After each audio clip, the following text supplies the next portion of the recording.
এজন্য আল্লাহ সুবহানাহু ওয়া তাআলা বলছেন যে তোমরা অতিমাত্রা অকৃতজ্ঞ, যে আমরা নিজেকে বুঝতে চাই না, আমাদের ভুল ত্রুটিকে আমরা সংশোধন করতে চাই না। তার একটাই মূলত কারণ যে আমরা দুনিয়ামুখী হয়ে গেছি। দুনিয়ার মুখে পড়ে আমরা আল্লাহ সুবহানাহু ওয়া তাআলা, আমাদের সৃষ্টিকর্তা, আমাদের রব, আমাদের পালনকর্তা, আমাদের রিজিকদাতাকে আমরা ভুলে গেছি।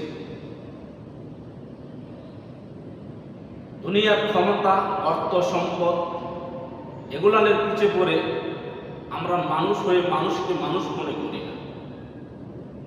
যারা দল করে তারা তো আরো বেশি।